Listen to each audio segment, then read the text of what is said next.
Pasado día 24 de octubre se publicó el Real Decreto Legislativo 2/2015 de 23 de octubre por el que se aprueba el denominado texto refundido de la Ley del Estatuto de los Trabajadores. Han sido muchas las llamadas y consultas recibidas en nuestro despacho planteándonos la siguiente cuestión.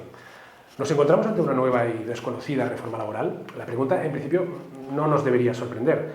Realmente todo es posible, y más en momentos como los actuales. El mercado laboral es probablemente el asunto o uno de los asuntos que más ha preocupado a los sucesivos gobiernos durante las últimas 3 décadas. Solo así se explica que desde el principio de la democracia se haya retocado estéticamente, con mayor o menor amplitud, mayor o menor gracia, casi medio centenar de ocasiones desde que el 14 de marzo de 1980 el Boletín Oficial del Estado publicara la primera gran norma laboral de nuestra, en esos momentos, hasta ese momento, joven democracia, concretamente el primer Estatuto de los Trabajadores.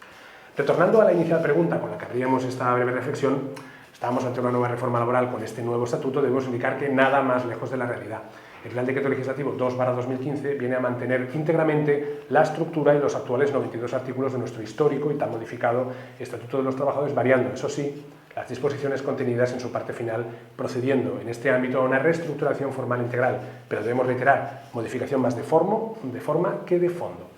La nueva norma, que entró en vigor el 13 de noviembre de 2015, viene simplemente a complementar un mandato legal o autorización que fue otorgada al Gobierno por la Ley 20/2014 de 29 de octubre, mediante la cual se delegaba en el Ejecutivo la aprobación de una serie de textos refundidos, entre ellos el del Estatuto de los Trabajadores, al objeto de que se integrasen, como hemos indicado anteriormente, todas las modificaciones, son muchas,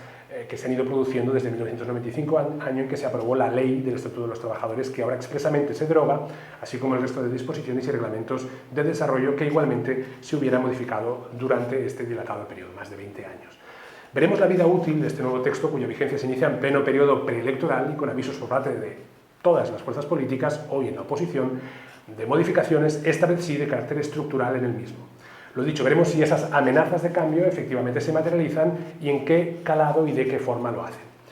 Esperemos que este nuevo texto refundido sea eficiente y sirva, en la medida de lo posible y junto a otras medidas, para revitalizar un mercado laboral en nuestro país que ha salido de la grave crisis económica en la que nos hemos visto envueltos durante los últimos años, si realmente hemos salido ya, sumamente envejecido debido a varios factores, especialmente la destrucción de empleo temporal, ocupado mayoritariamente por jóvenes, según un reciente estudio al que hemos tenido acceso de la Fundación de Estudios de Economía Aplicada, FEDEA, a partir de los datos de la encuesta de población activa de la famosa EPA del tercer trimestre de este año. Retornando al texto del nuevo Estatuto de los Trabajadores, tras habernos desviado mínimamente del objeto de este breve comentario, ¿qué podemos destacar? Nos preguntamos qué podemos destacar del mismo, el cual, como indicamos, reproduce el contenido del anterior. Pues quizás las adaptaciones más relevantes o meras modificaciones formales, que no novedades propiamente dichas, serían las que a continuación desarrollamos de forma muy breve. En primer lugar, se incorporan expresamente 3 colectivos a las relaciones laborales especiales, ya incluidos en la norma anterior a través de la referencia genérica, concretamente en el artículo 2. Estos colectivos son los menores sometidos a medidas de internamiento para cumplir su responsabilidad penal, la residencia para la formación de especialistas en ciencias de la salud y los abogados que prestan servicios en despachos de abogados individuales o colectivos.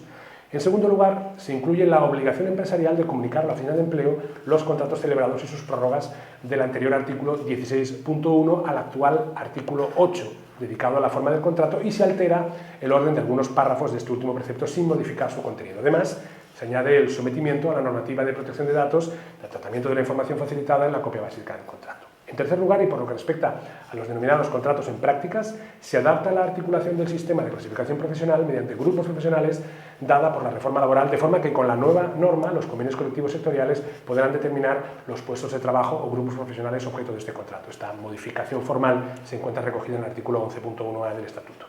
En cuarto lugar, y en relación a la denominada suspensión con reserva del derecho de puesto de trabajo, desaparecen las menciones a la prestación del servicio militar y de la prestación social sustitutoria y se altera el orden de diversos epígrafes sin modificar realmente su contenido. Esto se desarrolla en el artículo 48 del Estatuto. En resumen, y para finalizar, nuevo, y digo nuevo entre comillas, texto refundido, realmente ya tocaba, tras más de 20 años desde el último, que adapta más que modifica, que incorpora aquello que existía más que innova. Muchas gracias.